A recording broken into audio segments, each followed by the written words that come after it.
নেক্সানোরে আপনাদের সবাইকে স্বাগত। পূর্বের ভিডিওতে আমরা দেখেছিলাম ইনসার্ট ইকুয়েশন এবং ইনসার্ট সিম্বল। কিভাবে সিম্বল ইনসার্ট করেছি এবং ইকুয়েশন ইনসার্ট করেছি তা আমরা খুব ভালো করে দেখেছিলাম। তো এখন দেখব পেজ লেআউট, অর্থাৎ ইনসার্ট মেনুর পাশে দেখেন একটা পেজ লেআউট অপশন আছে। তো এই পেজ লেআউটটা আসলে খুবই গুরুত্বপূর্ণ। মাইক্রোসফট ওয়ার্ডের মূলত এই সেকশনটাতে প্রচুর কাজ হয়। আমি একটু বুঝাই দিই। তো পেজ লেআউট দিয়ে আমরা পুরো পেজের, অর্থাৎ আমি কি লিগ্যাল নিব নাকি লেটার নিব নাকি এ4 নাকি আমার আমার কোন সাইজের পেজ আমি কাজ করব সেটা আমরা নিয়ে থাকি, এখান থেকে সেটিং দিয়ে থাকি এবং আমার সবকিছুই আমি এখান থেকে দেখতে পারবো। এই পেজ পেজ সংক্রান্ত যাবতীয় সবকিছু আমরা এখান থেকে দেখে নিতে পারবো। তো দেখি আপনি পেজ লেআউটে প্রথম ক্লিক করার পর দেখেন এখানে মার্জিন একটা আছে। তো মার্জিনে ক্লিক করব। মার্জিনে ক্লিক করার পর দেখেন এখানে আপনার কিছু বিল্ট ইন সে মার্জিন দিয়ে রেখেছে।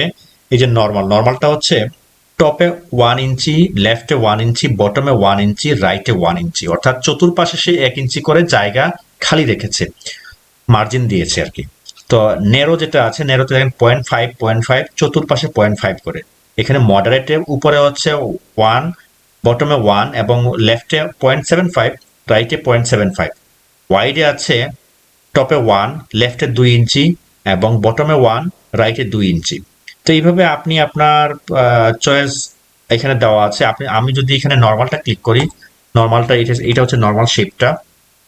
এরপরে আমি যদি এখানে মডারেট যেটা এটা ক্লিক করি, তাহলে দেখবেন যে এটা মডারেটটা হচ্ছে এরকম, ঠিক আছে।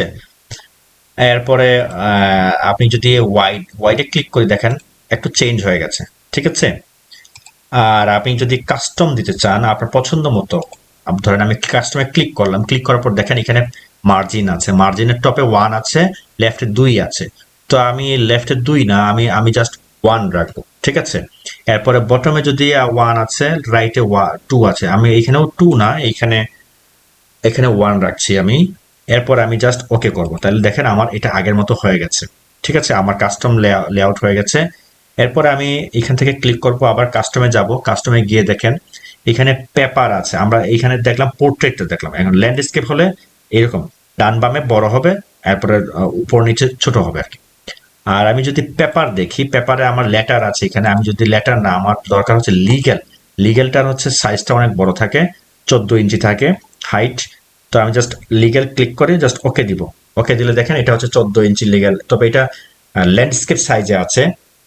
ল্যান্ডস্কেপটা আমি দেখাই, আবার এখান থেকে ক্লিক করব, আমরা এখানে কাস্টমে যাব, আবার এই যে ল্যান্ডস্কেপ এন্ড পোর্ট্রেট হচ্ছে লম্বালম্বি লম্বা হবে, উপর নিচ লম্বা হবে, ঠিক আছে। আমি আবার পোর্ট্রেট দিলাম, যে কারণে এটা লম্বা হয়ে গেল। এরপরে মার্জিনে আবার ক্লিক করলাম, এরপরে কাস্টম মার্জিনে গিয়ে আবার দেখেন এখানে পেপার দেখেছিলাম আমরা। এরপরে এখানে লেআউট আছে, লেআউটে আমরা হেডার ফুটার এটা খুব একটা লাগবে না, পরে দেখাবো আমি। তো মার্জিনের কাজটা হচ্ছে এইগুলাই। জাস্ট এখানে ওকে দিবেন, দেওয়ার পর দেখেন আমার এটা চেঞ্জ হয়ে গেল। তো এখানে পেজ পেজের যে ওরিয়েন্টেশন, এটা আমরা এখান থেকেও চেঞ্জ করতে পারি। মার্জিনে না গিয়ে আপনার এই যে ওরিয়েন্টেশন একটা সিম্বল আছে, এখানে ক্লিক করবেন, ক্লিক করার পর দেখেন এখানে পোর্ট্রেট আছে।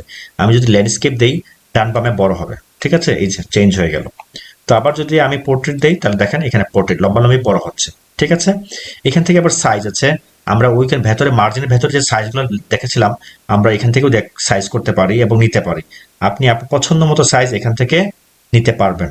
আমরা মার্জিনে যা দেখেছিলাম এখানেও সেম একই প্রসেস। এটা হচ্ছে পেজ লেআউট, মার্জিন, ওরিয়েন্টেশন এবং সাইজ। এরপর কলামটা হচ্ছে আমি যদি এখানে 2টা কলাম নিতে চাই, অর্থাৎ কলামটা আমি দেখাই আপনাকে। ধরেন আমি এটা সিলেক্ট করলাম, এরপরে কলামে ক্লিক করলাম, এখন কলামে 2 কলাম দিলাম। তাহলে আমার দেখেন 2টা কলাম হচ্ছে, এখানে একটা কলাম, এখানে আরেকটা কলাম। কলামটা আমরা আমাদের প্রয়োজন মতো নিতে পারবো এবং প্রয়োজন মতো ইউজ করতে পারবো। আমার কলামটা কিন্তু শুধু এই অংশেই আছে কলামটা, কিন্তু আমার এইখানে কিন্তু কোনো কলাম নাই, এখানে কিন্তু কোনো কলাম নাই, ঠিক আছে। তো আমরা আবার এটাকে সিলেক্ট করে এখানে কলামে ক্লিক করব, তারপর 1-এ ক্লিক করব, তারপর দেখেন এখানে আগের মতো 1 কলাম, একই কলাম হয়ে গেছে আর কি, এখানে আর কোনো কলাম নাই। তো আজকের ভিডিওটা আপাতত এই পর্যন্তই। আমরা মার্জিন, ওরিয়েন্টেশন, সাইজ এবং কলাম দেখলাম। পরবর্তী ভিডিওগুলোতে আরো পেজ লেআউটের আরো বেশ কিছু অংশ আছে, এগুলো আমরা দেখাবো। আজকের ভিডিওটি ভালো লাগলে অবশ্যই শেয়ার করবেন, লাইক দিবেন এবং সাবস্ক্রাইব করে রাখবেন।